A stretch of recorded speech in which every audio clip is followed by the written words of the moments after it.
Assalamualaikum warahmatullahi wabarakatuh. Bismillahirrahmanirrahim.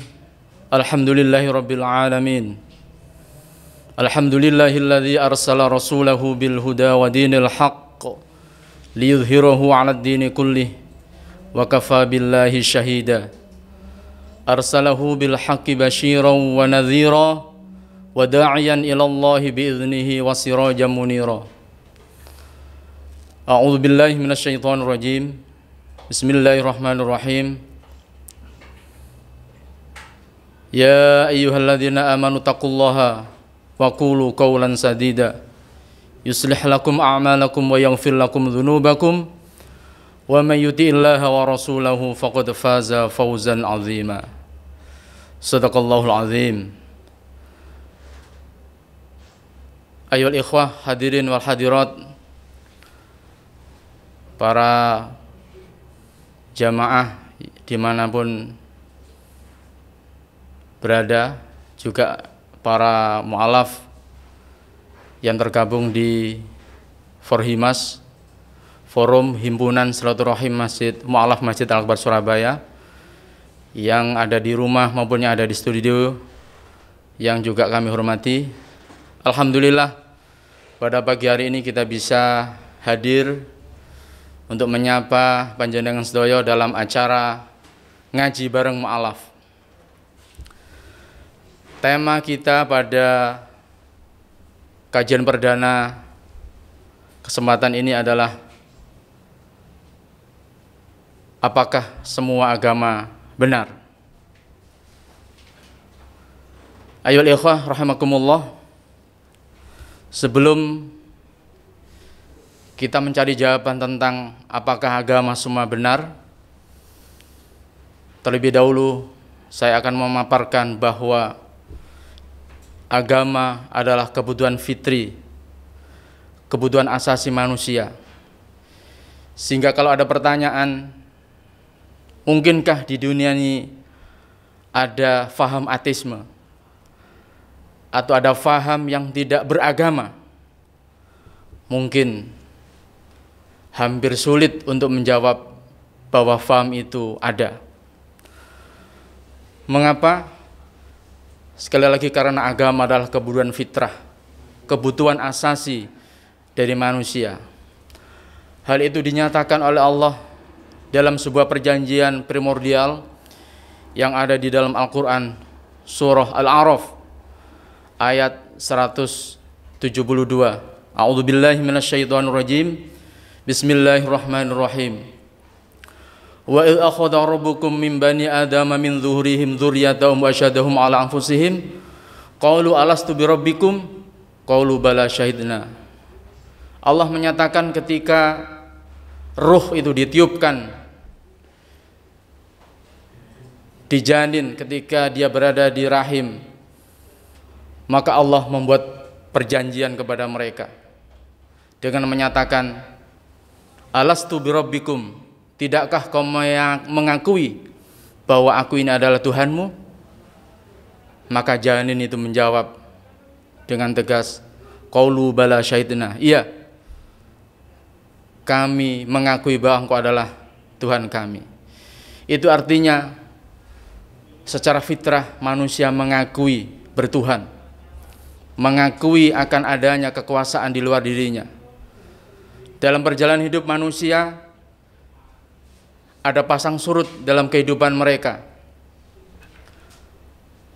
Adanya rasa takut, adanya kekhawatiran, adanya sakit, adanya bencana alam.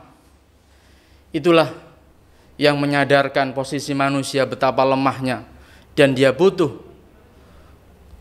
sandaran yang menjadi penolong dalam kehidupannya. Maka hadirin akramakumullah, ayyuhal ikhwah, para mu'alaf yang kami cintai, sejatinya faham ateisme, faham yang mengakui tidak beragama, tidak bisa kita temukan, walaupun faham itu didengungkan oleh sebagian negara atau mungkin sebagian masyarakat. kemungkinan faham ateisme itu ada ketika seseorang itu berada di dalam ketercukupan atau kesenangan, atau tidak ada masalah dalam kehidupan dirinya. Tetapi apakah mungkin manusia tidak ada masalah ketika dia mengarungi bahtera kehidupan ini? Sebagai contoh, ketika sebuah kapal berlayar dengan ombak yang tenang, misalnya dari negara Amerika menuju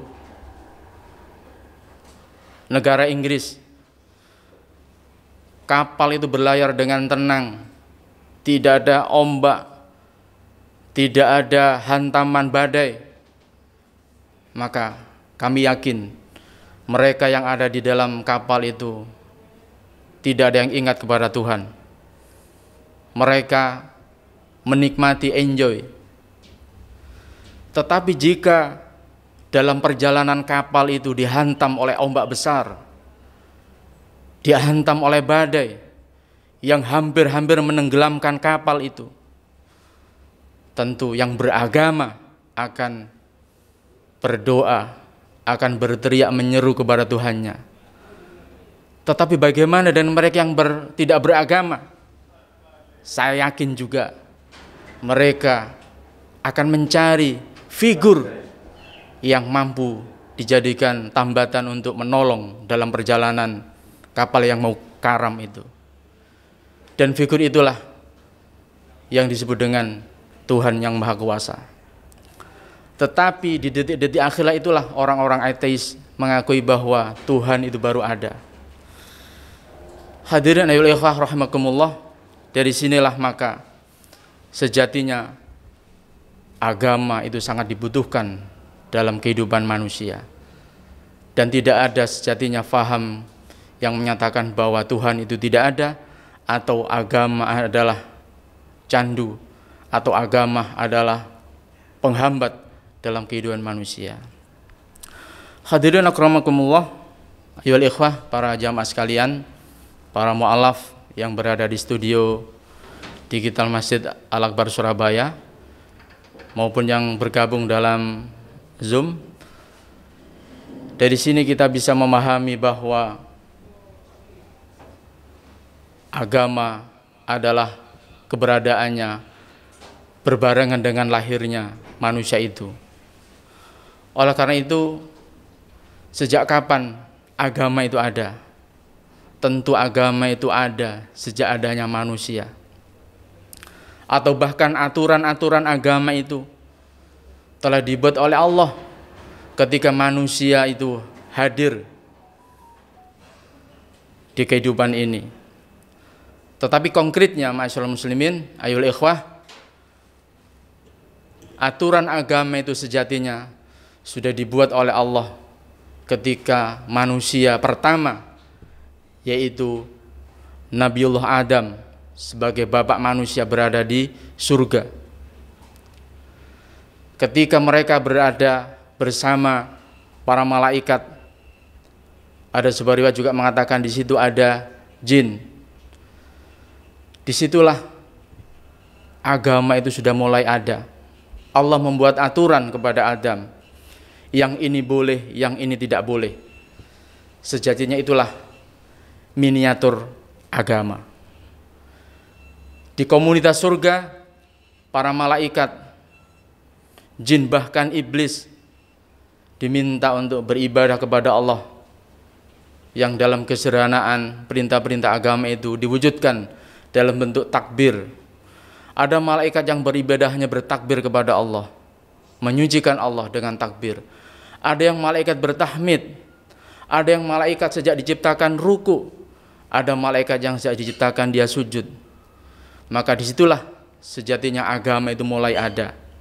Kemudian ketika manusia, yakni bapak kita Nabi Adam alaihissalam, dia turun ke bumi untuk menjadi khalifah, maka agama-agama itu, praktek-praktek agama itu mulai dipraktekkan sedikit demi sedikit.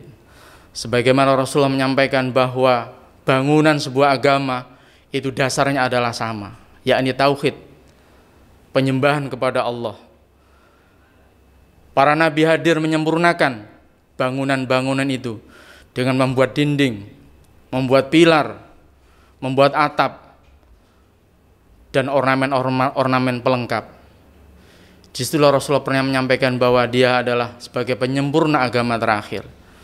Sehingga syariat-syariat agama hadir yang bisa kita rasakan saat ini adalah bentuk dari kesempurnaan bangunan agama yang sudah mulai dibangun sejak zaman bapak manusia pertama, yakni Nabiullah Adam alaihissalam. Nah, ma'asyiral muslimin akramakumullah ayyuhal ikhwah, agama menurut para pakar ada dua, yang dikenal dengan yang pertama agama samawi atau agama wahyu, dan yang kedua adalah agama ardi atau ada yang menyebut dengan agama tabi'i, agama bumi atau agama budaya. Tetapi sejatinya agama yang diberikan oleh Allah mulai zaman Nabi Adam sampai Nabi terakhir tidak ada perubahan, hanya satu. Apa itu? Tentu kita ingin tahu apa agama yang diberikan oleh Allah kepada para nabi. Ada sebuah silsilah di dalam skema yang bisa kita lihat bahwa mulai zaman Nabi Adam sampai dengan Nabi Muhammad, mohon maaf, nabi yang tertera di sini adalah nabi-nabi yang diceritakan di dalam Al-Qur'an. Ada sekitar 25 nabi. Tetapi jumlah nabi menurut sebuah riwayat ada 124.000 nabi. Tentu ada yang bertanya, apa perbedaan antara nabi dan rasul? Dulu ketika saya pernah belajar di madrasah, memang ada perbedaan antara nabi dan rasul. Kalau tidak salah, guru saya dulu mendefinisikan nabi itu adalah seseorang yang dipilih, diberi wahyu oleh Allah, tetapi tidak untuk disampaikan kepada umatnya. Tetapi rasul adalah orang yang dipilih oleh Allah, kemudian dia harus menyampaikan wahyu itu kepada umatnya. Tentu definisi ini kalau kita kaji lebih dalam tentu kurang tepat. Mengapa? Karena nabi dan rasul sejatinya sama. Nabi itu artinya adalah pembawa berita, dari kata-kata naba'a atau naba. Naba artinya berita. Nabi adalah pembawa berita dari Tuhan, pembawa berita dari Allah. Sementara rasul adalah sama, dia adalah utusan Allah yang dia harus menyampaikan risalah-risalah ilahiyah kepada umatnya. Kalau ada nabi yang diberi wahyu kemudian tidak disampaikan, tentu itu menyalahi aturan. Menyembunyikan ilmu adalah sesuatu yang dilarang oleh Allah. Oleh karena itu nabi dan rasul sejatinya sama. Ada sekitar 124.000 yang diceritakan di dalam Al-Quran, hanya ada 25. Kembali kepada sejarah nabi, kalau kita saksikan Nabi Adam ini memiliki putra dan putri yang kembar dalam setiap kelahirannya. Kemudian yang meneruskan menjadi generasi nabi yang ditulis di dalam Al-Quran ada Nabi Idris, kemudian ada Nabi Nuh. Nah, Nabi Nuh ini disebut oleh sejarawan sebagai bapak manusia kedua. Mengapa? Karena Nabi Nuh inilah yang menyelamatkan populasi manusia ketika Allah mengadab umat Nabi Nuh menenggelamkan jagat raya ini. Kemudian kapal yang dibawa oleh Nabi Nuh mengangkut pasangan-pasangan makhluk, baik hewan maupun tumbuhan, kemudian juga menyelamatkan mereka yang beriman kepada Allah di bahterahnya. Konon keluarga yang diselamatkan atau yang naik ke perahu Nabi Nuh sekitar 70 keluarga. Ada yang mengatakan 70 orang, Bayangkan dakwah Nabi Nuh selama 950 tahun hanya memperoleh sekitar 70 atau 7 keluarga. Disitulah maka Nabi Nuh berdoa kepada Allah dan minta agar ada keadilan di dalam memberikan peringatan kepada umatnya yang tidak mau beriman.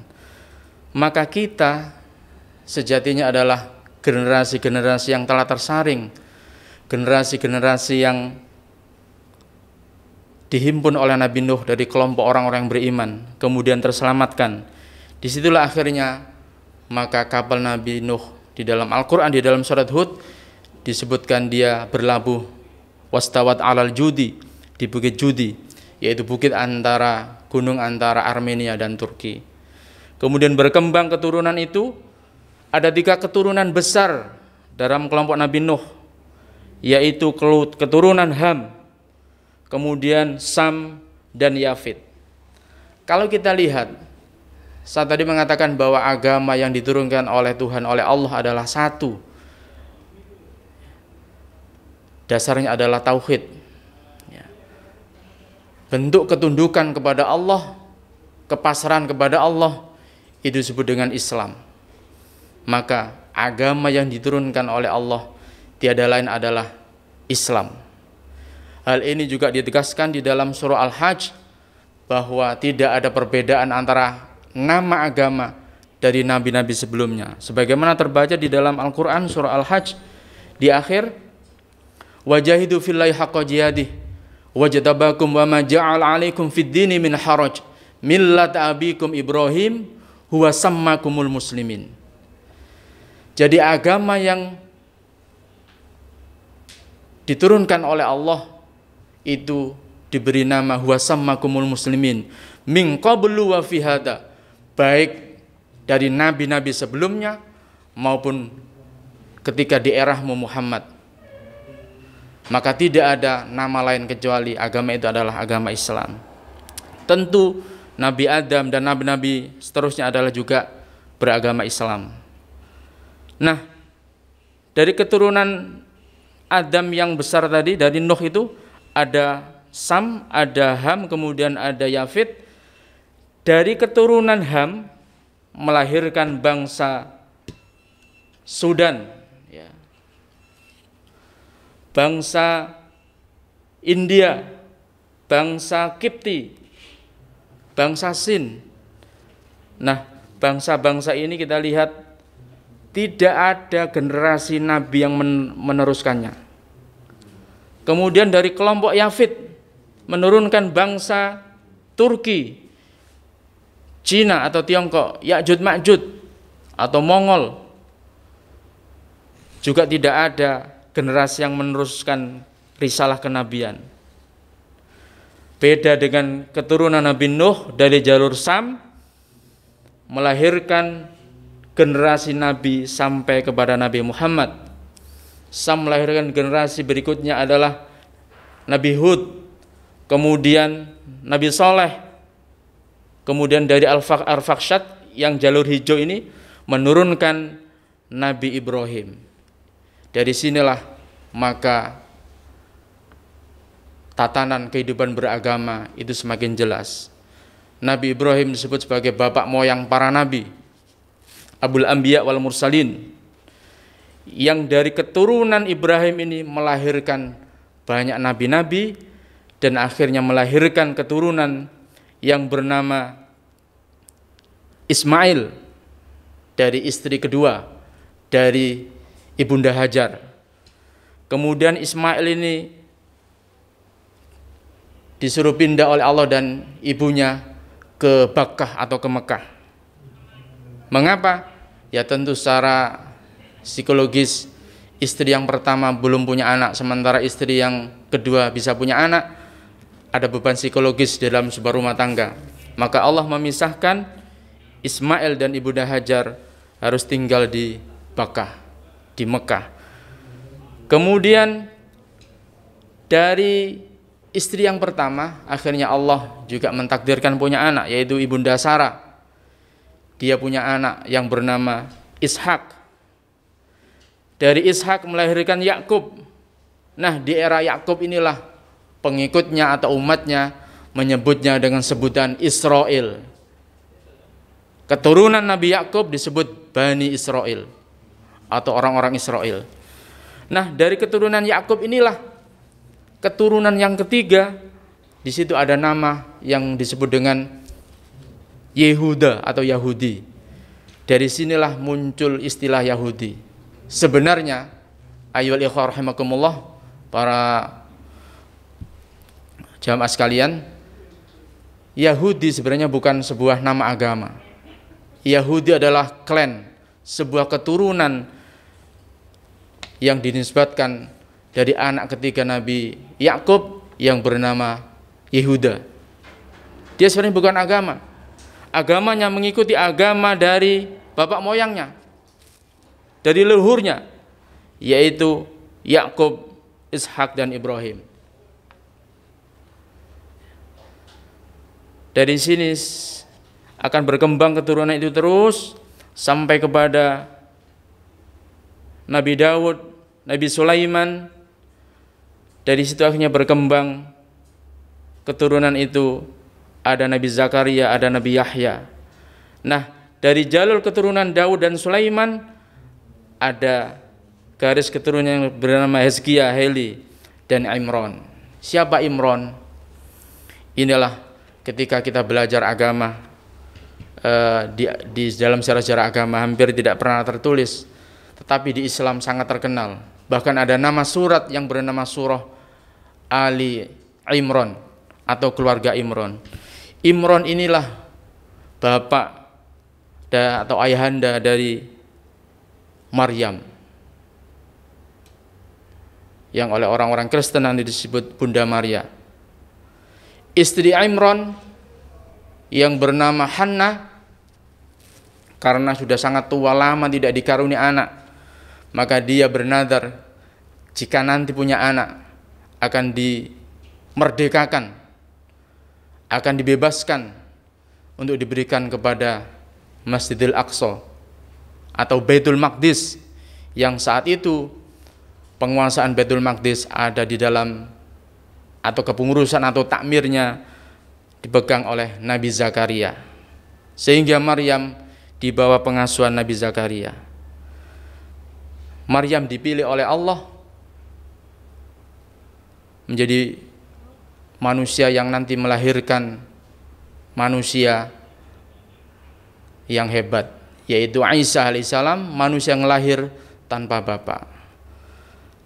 Hadirin akramakumullah, sejatinya kelahiran Nabi Isa alaihissalam yang lahir tanpa bapak adalah Allah menunjukkan kesempurnaan kebesarannya, di mana Allah mampu mencipta manusia yang pertama Adam, dia lahir tanpa bapak dan tanpa ibu. Kemudian Allah melengkapi kekuasaannya, Allah melahirkan pasangan Adam dari unsur Adam. Itu artinya Ibunda Hawa tercipta dari unsur laki-laki.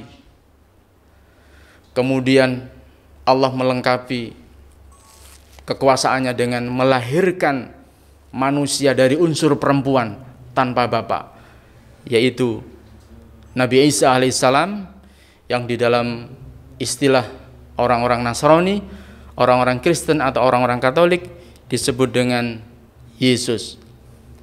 Yesus itu diambil dari nama Yasu'. Dalam bahasa Ibrani Isa itu disebut Yasu'. Akhirnya muncullah istilah yang dikenal dengan nama Yesus. Yasu' kalau di dalam Islam Isa.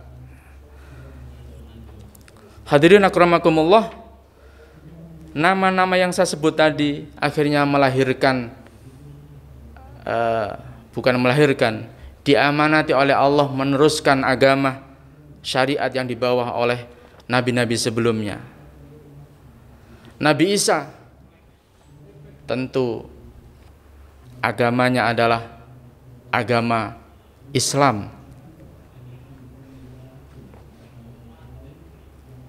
sehingga ma'asyiral muslimin, yang saya tadi menceritakan ada agama ardi, ada agama samawi, maka agama ardi lahir ketika silsilah dari kenabian ini terputus dari jalur Ham dan Yafid, karena tidak ada generasi nabi yang melanjutkan, maka nabi, keturunan-keturunan dari nabi itu akhirnya ribuan tahun menjadi bias terhadap pemahaman syariat Islam, menjadi lunturlah pondasi ajaran agama tauhid, menjadikan dia mencari penyembahan menurut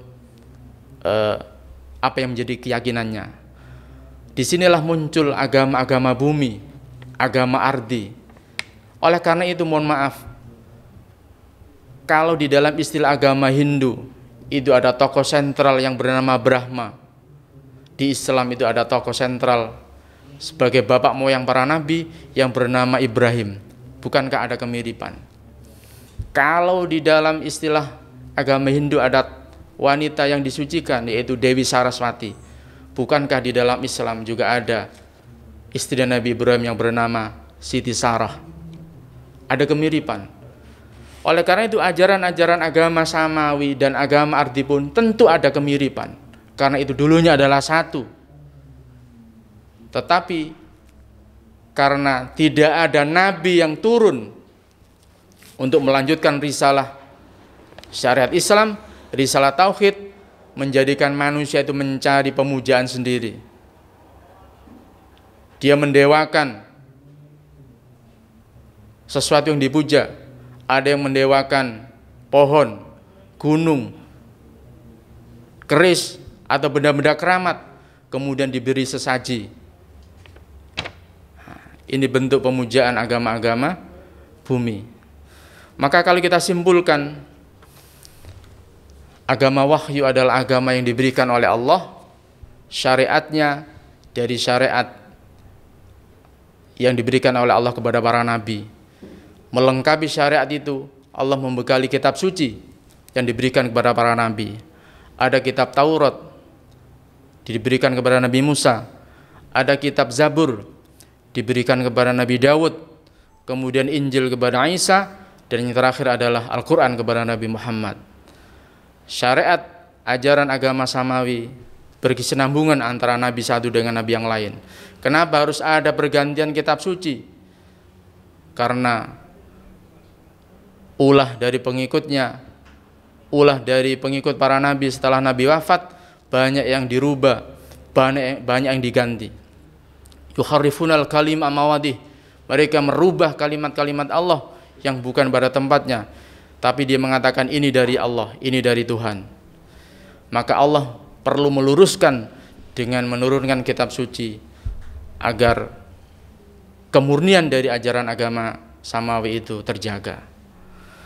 Kemudian dari ajaran agama bumi muncul pemujaan-pemujaan, muncul penyembahan-penyembahan yang itu adalah atas pencarian dari manusia sendiri. Oleh karena itu disebut agama bumi. Kalau agama wahyu itu diberikan oleh Allah, kemudian kalau agama bumi muncul dari permukaan, muncul dari bumi dalam bentuk budaya. Hadirin akramakumullah, akhirnya berkembang agama itu yang sampai pada saat dewasa ini berbagai macam agama. Ada agama Kristen, ada agama Katolik, ada agama Hindu, ada agama Buddha. Nah, kalau kita lihat nama-nama agama bumi atau agama ardi, agama budaya, nama agama biasanya diambil dari nama tempat daerah agama itu lahir, atau diambilkan dari nama tokoh atau kreator pencipta agama. Tentu berbeda dengan nama agama samawi, yakni Islam. Nama Islam tidak ada kaitannya dengan nama Allah, tidak ada kaitannya dengan nama para nabi, tidak ada kaitannya dengan nama tempat kota suci umat Islam, baik Mekah maupun Madinah.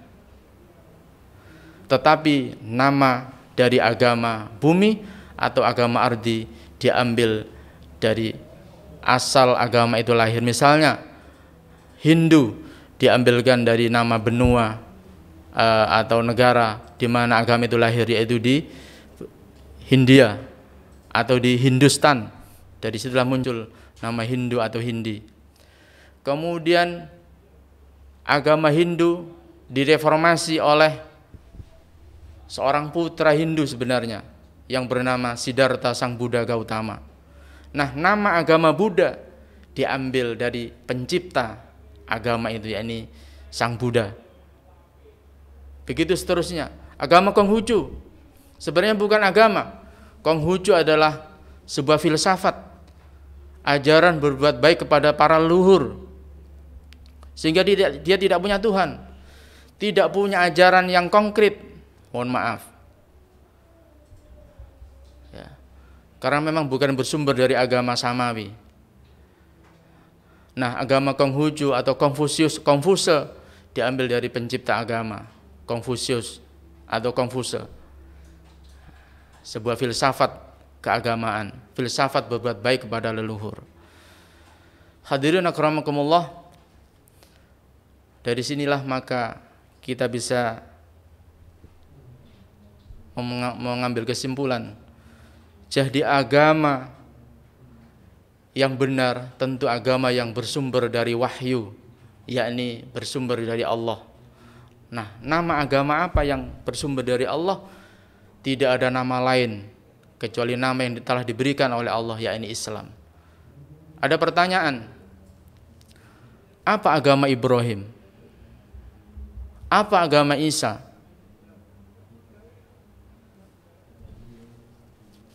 Agama yang dibawa oleh Nabi Ibrahim pernah diperdebatkan oleh pengikutnya.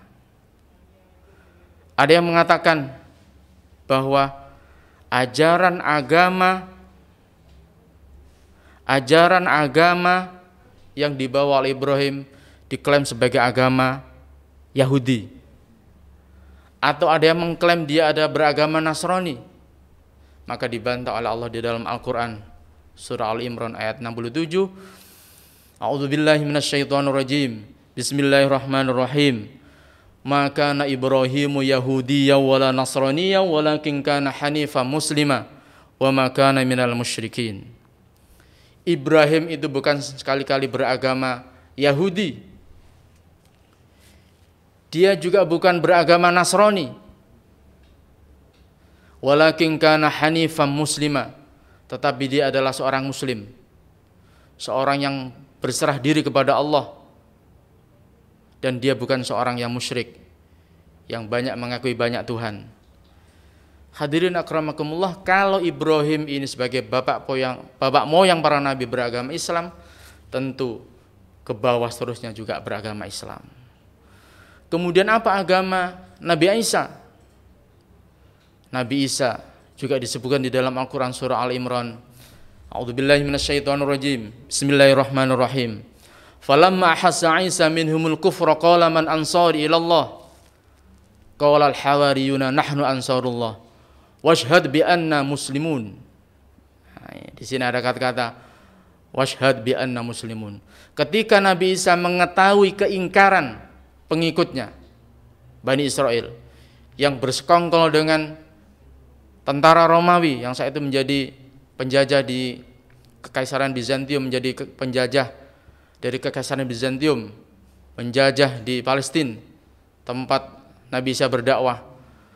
Maka ketika Nabi Isa mengetahui keingkaran pengikutnya, maka Nabi Isa bertanya kepada murid setianya, qala man ansari ilallah, siapa yang akan menjadi penolong agama Allah? Murid setianya menjawab, qaulu nahnu ansarullah, kamilah yang akan menjadi penolong agama Allah.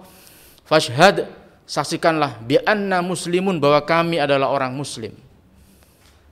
Dari sini bisa kita ambil kesimpulan bahwa Isa juga beragama Islam.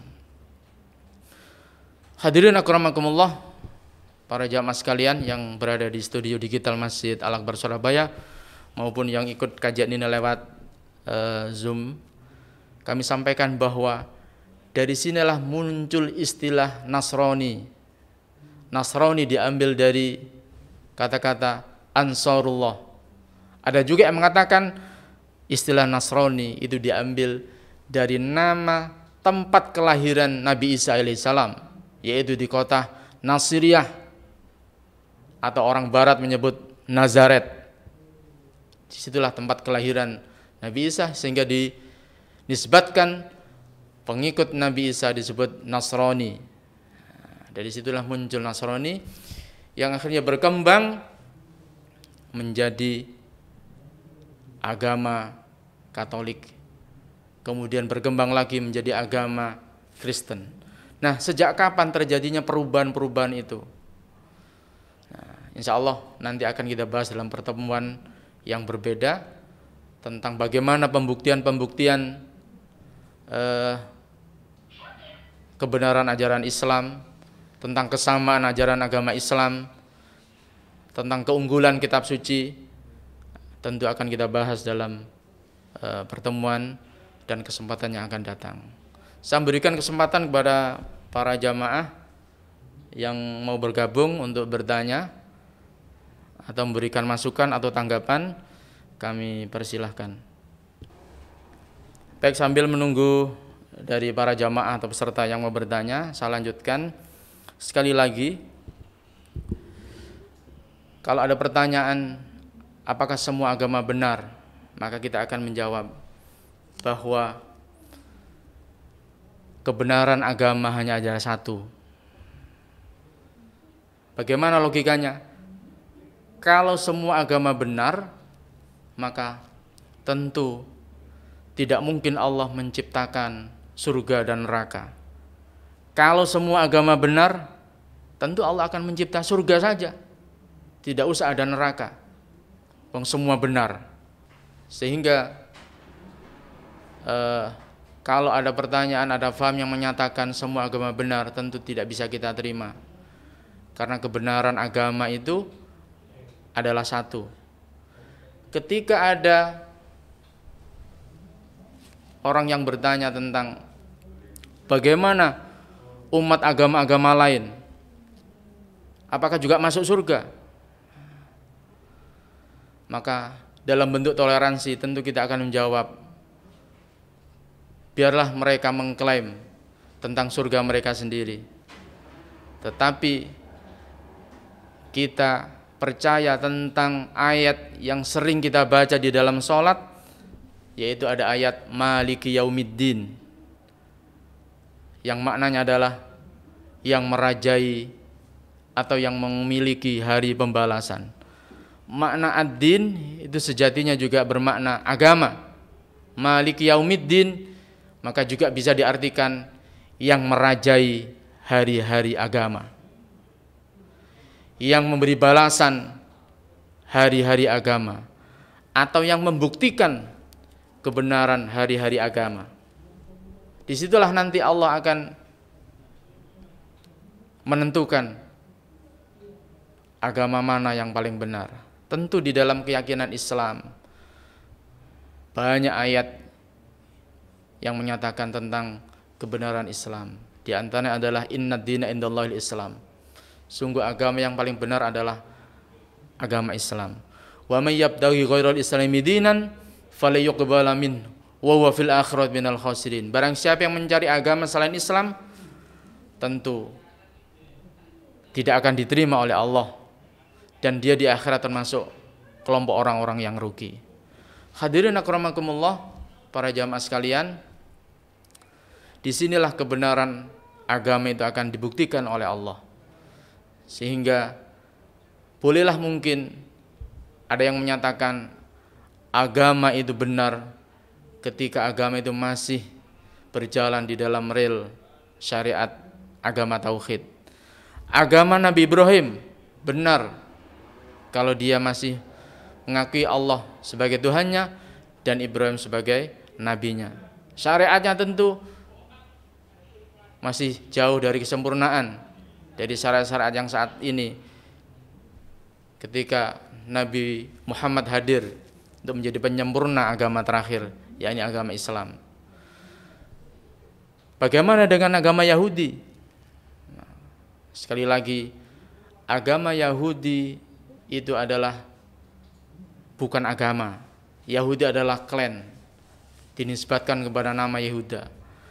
Kalau orang Yahudi itu mengakui Allah sebagai Tuhan, Nabi Isa dan nabi-nabi yang diutus dianggap sebagai nabi dan tidak ada penyimpangan, tentu benar. Mereka berarti juga beragama Islam. Tetapi ketika agama itu sudah menyimpang, ajaran yang disampaikan oleh para nabi itu menyimpang dari rel aslinya, seperti ada yang menuhankan Tuhan selain Allah, bahkan ada di kelompok Yahudi yang mengatakan Tuhan punya anak. Wa qalatil yahudi Uzairun ibnullah. Orang-orang Yahudi mengatakan, mengklaim bahwa Nabi Uzair itu anak Tuhan.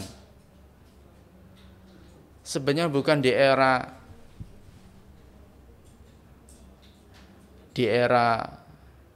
Nabi Isa yang diklaim sebagai anak Tuhan. Di era sebelumnya juga sudah ada. Kemudian waqalatin nasara Isa binullah. Orang-orang Nasrani mengatakan Isa adalah anak Tuhan. Nah, kalau sudah terjadi penyimpangan-penyimpangan seperti ini, tentu agama itu sudah tidak bisa dikatakan sebagai agama samawi, agama wahyu, karena sudah mengalami gradasi, sudah mengalami distorsi, sehingga tidak murni lagi menjadi syariat agama samawi. Bicara tentang kitab suci, tentu juga kita bisa mengkomparasikan antara kitab suci yang lain. Kitab suci yang diturunkan oleh Allah kepada Nabi Musa alaihissalam, yakni kitab Taurat, teks aslinya adalah menggunakan bahasa Suryani.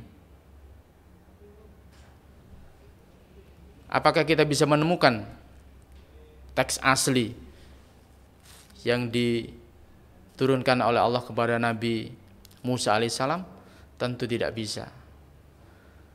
Kemudian Allah menurunkan kitab Zabur kepada Nabi Daud, itu menggunakan bahasa Armia. Apakah kita mampu menemukan teks asli dari kitab Zabur?